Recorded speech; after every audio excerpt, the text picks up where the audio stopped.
Bonjour, je suis ravie de vous retrouver pour cet entretien avec Peter Meurins pour nous parler donc de la douleur chronique et du rôle du cardiologue dans la douleur chronique. Voilà, donc bonjour Peter, merci. De rien, de rien. On va un petit peu évoquer ta profession de cardiologue et l'accompagnement que tu as dans ce rôle de médecin cardiologue dans la douleur chronique. Donc, qu'est-ce que tu peux nous dire des suivis que tu fais dans la douleur chronique? Dans mon rôle de cardiologue pur et dur, il n'y a pas trop de suivi de douleurs chroniques. Mais je travaille dans un petit établissement où on soigne des patients qui souffrent un peu de toutes les pathologies, certainement aussi les patients diabétiques qui ont presque toujours des problèmes cardiaques, au moins une petite hypertension. Et ces patients-là, ils ont évidemment des problèmes comme des douleurs chroniques dans les jambes et tout ça. Donc c'est quand même quelque chose que je vois et pour lequel, à la clinique où je travaille, on a quand même mis en place des choses qui sont assez intéressantes et pluridisciplinaires. D'accord. Donc en fait, il y a vraiment cette importance de la pluridisciplinarité sur laquelle je reviens un petit peu dans chaque entretien, parce que dans la douleur chronique, il faut vraiment pouvoir entendre que ça va être une pluridisciplinarité qui va faire que ça fonctionne. Voilà, c'est vraiment important ce côté transversal au niveau de l'accompagnement des soins. Donc du coup, Peter, est-ce que tu peux nous donner peut-être un exemple d'un suivi que tu fais en douleur chronique? Alors, chez les patients hospitalisés, soit pour une maladie chronique, qui viennent souvent pour une réhabilitation de quelques semaines, ou soit pour un problème aigu qu'on traite dans quelques jours. Mais dans tous les cas, on va suivre la douleur par une évaluation visuelle sur une échelle de 1 à 10. Ça, on fait à tout le monde tous les jours. Fait par les infirmières. S'il y a une douleur légère, peut-être l'équipe là va essayer de gérer.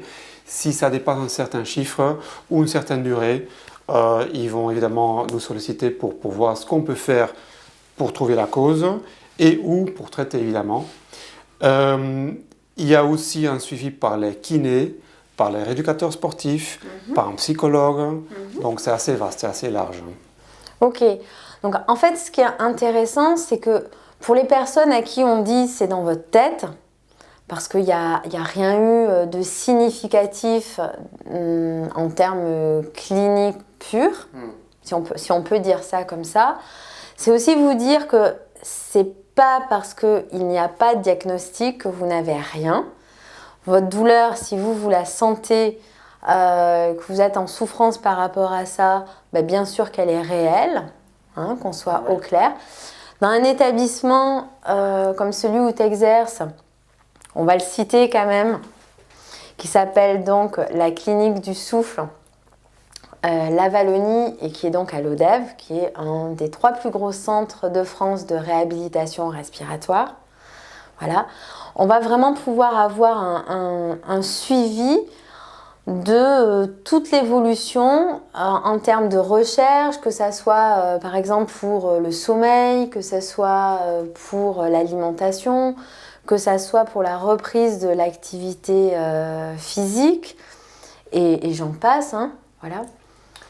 Oui, mais en tout cas, donc, là tu parles d'activité physique, et là aussi ça peut déclencher une douleur, évidemment. Surtout chez des gens qui sont assez malades, qui n'ont pas bougé depuis des semaines ou des mois, qu'on remette debout, qu'on remette à faire quelques marches, marcher, faire un peu de vélo, faire un peu de renforcement musculaire et tout ça, ça déclenche des douleurs avec lesquelles il faut tenir compte pour que les patients adhèrent au programme.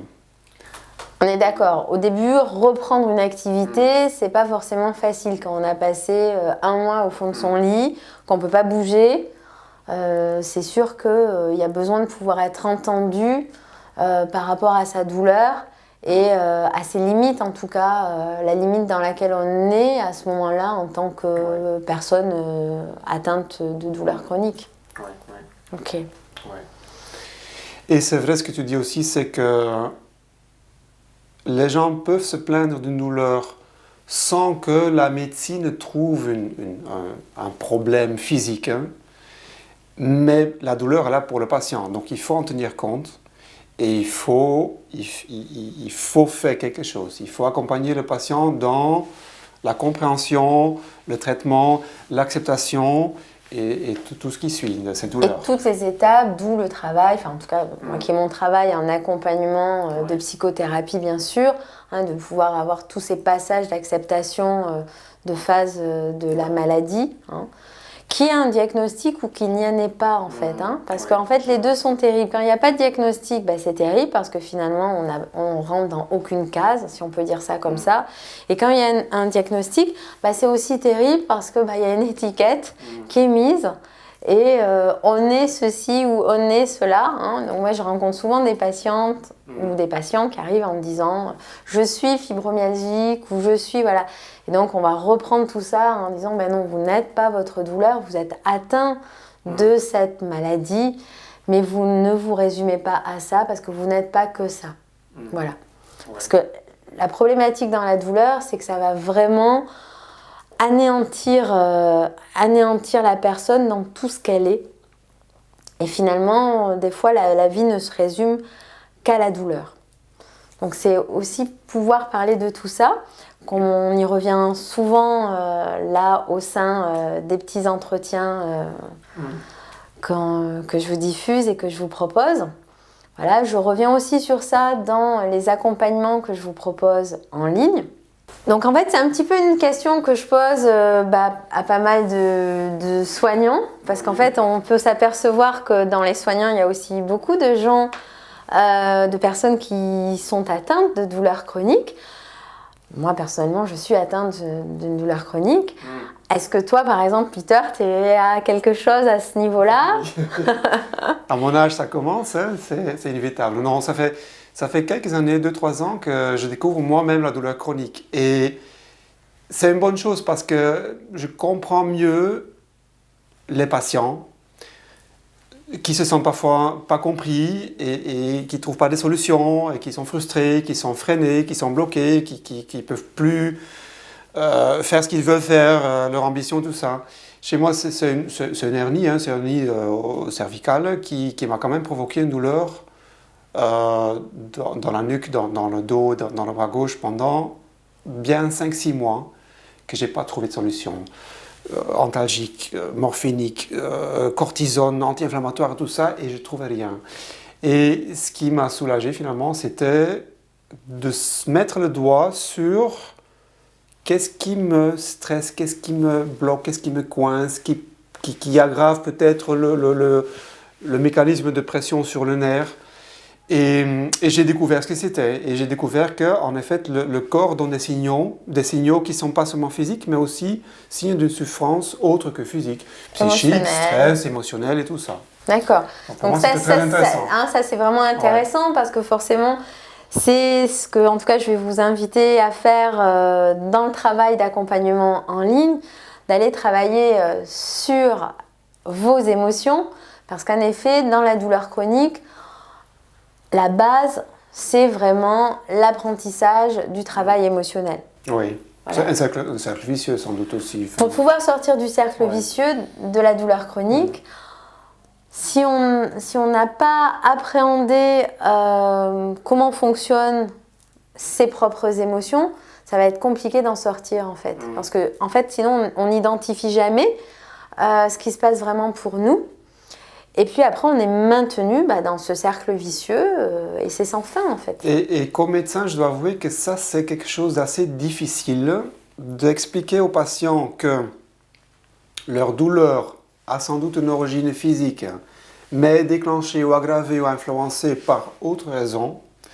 Et aborder ça avec un patient comme médecin, c'est pas évident. D'accord. Mais c'est aussi à ça que servent ces entretiens. C'est de pouvoir voir à quel point, à certains moments, chaque soignant peut être en difficulté sur le fait de communiquer au travers de la douleur chronique.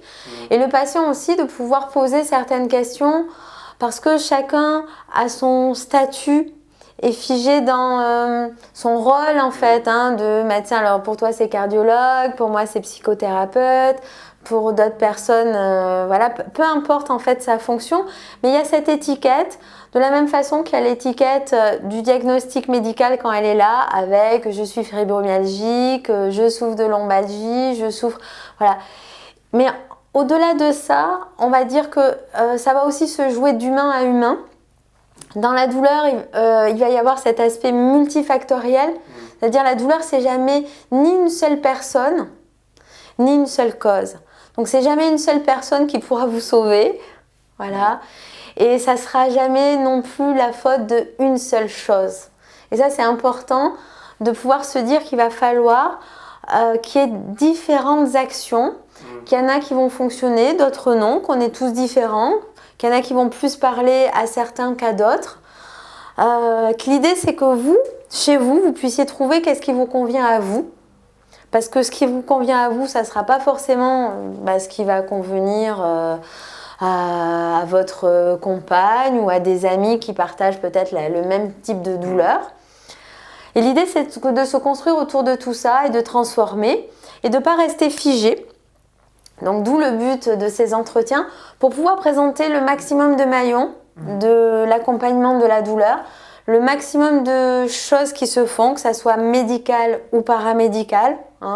Même si je le rappelle, si pour moi c'est toujours très très important, et j'insiste sur ce fait-là, de pouvoir avoir d'abord exploré le champ clinique avant de passer au champ du paramédical, mais au moins qu'on puisse avoir vraiment en termes cliniques, se dire que voilà, qu'est-ce qu'il y a exactement, qu'est-ce qu'il n'y a pas, pour pas partir dans tous les sens. Voilà. Et après, une fois qu'on a établi le champ clinique pur, je pense qu'on va pouvoir aussi développer les pistes ou de développer les deux en même temps. C'est pas incompatible. Voilà. Ce qui est un peu frustrant pour les médecins, c'est que le patient exige qu'on ait la solution. Et la médecine évolue, n'a pas encore toutes les solutions, pas encore toutes les réponses. Et c'est parfois un peu frustrant d'assez souvent se trouver avec des patients, des situations de douleur pour lesquelles on n'a pas toujours une solution purement médicale. Et c'est là que c'est évidemment très important de travailler en équipe pluridisciplinaire et de pouvoir faire appel à une psychothérapie ou un autre accompagnement. Ou d'autres accompagnements, parce que de toute façon, on est bien d'accord, c'est jamais une seule chose qui va fonctionner. On est sur une pathologie qui est multifactorielle, donc l'accompagnement va être multifactoriel. C'est vraiment important, je veux dire, que ça soit l'alimentation, et on y reviendra dans d'autres entretiens, que ça soit l'activité physique adaptée, que ça soit pour moi la méditation, la relaxation, l'auto-hypnose, l'EFT ou bien d'autres techniques d'art-thérapie que je peux vous proposer en ligne. Peu importe ce qui va faire que c'est parlant pour vous, mais je dirais que dans la constante de base, ce qui va être indissociable, il va y avoir l'alimentation, l'activité physique, et au moins une activité en termes respiratoires. Voilà, ça va vraiment être la base, en tout cas le socle, en tout cas que moi je vous propose dans mon accompagnement. Et après, au fil de ça, chacun va construire ce qui lui convient à lui. Mais il faut pouvoir entendre que de toute façon, dans la douleur chronique, on est dans quelque chose où il n'y a pas de solution miracle. En effet, j'entends, et on peut entendre ça pour chacun des soignants, et étant moi-même soignante, je sais dans quoi la douleur chronique, dans l'impuissance dans laquelle la douleur chronique nous met chacun, qu'on soit patient ou soignant, de pouvoir être sans solution, de pouvoir avoir ces espèces de blancs et de se dire mais comment je peux faire pour bien faire, comment je peux faire pour plus aider, pour mieux accompagner. Et les patients qui se disent mais pourquoi on me propose rien? Voilà, mais on propose, c'est pas par rien. Il y a plein de choses qui existent je dirais qu'il n'y a pas une solution, il y a plein de solutions et surtout il y a votre solution à vous. Voilà, je pense que c'est ça le message. Je crois que tu as très bien résumé et une réponse assez complète. Ouais. Pour moi-même, donc, ce qui a le mieux marché pour ma douleur à moi, c'est évidemment d'éviter quelques situations qui me mettent en stress, mais aussi surtout le yoga. Et le yoga m'a vraiment fait un bien fou et m'a fait découvrir chaque aspect, chaque muscle de mon corps et comment le remettre en place, l'étirer, le calmer. Oui, parce qu'on va quand même vous préciser que donc Peter, hormis son statut de médecin cardiologue, est aussi professeur de yoga. Oui.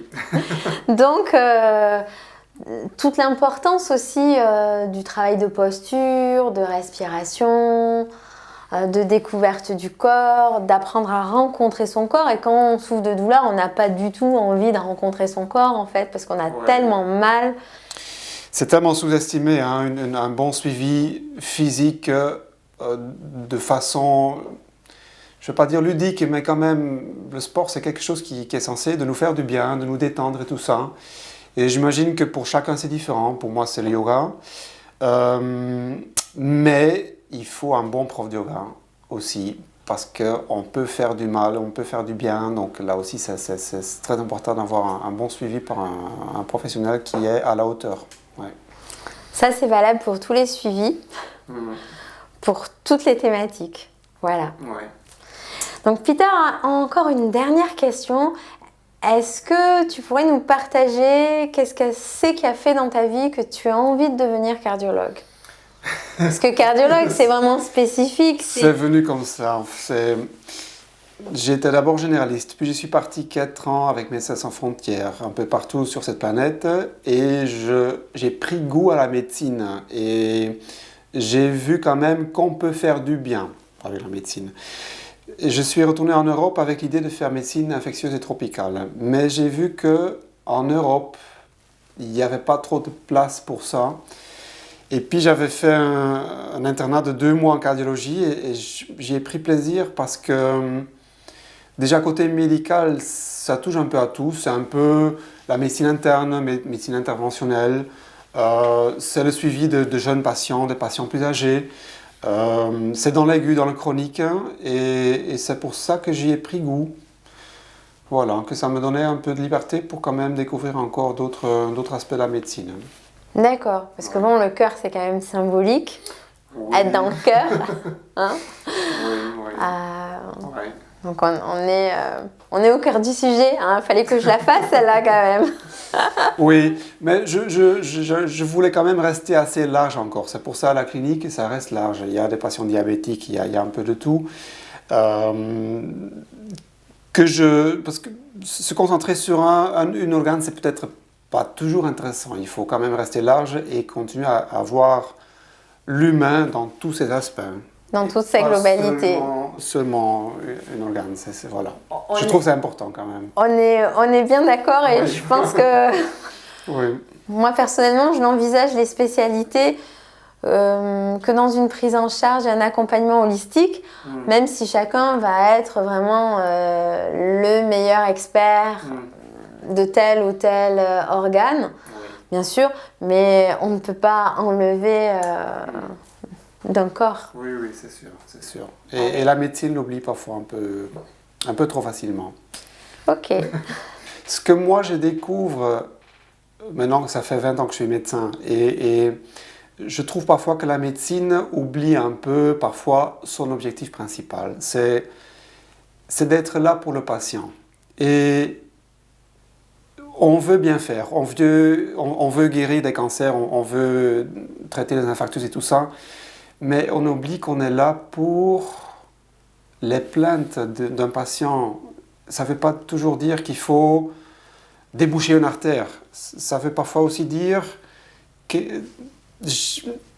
gérer la douleur, mais qu'est-ce que le patient veut? Est-ce qu'il veut encore passer du temps avec sa famille? Est-ce qu'il veut encore reprendre ses voyages ou sa profession, tout ça? Et là, la médecine l'oublie parfois un petit peu. Il veut fixer un problème mécanique sans savoir ce que le patient veut en faire. D'où l'importance de travailler sur son besoin.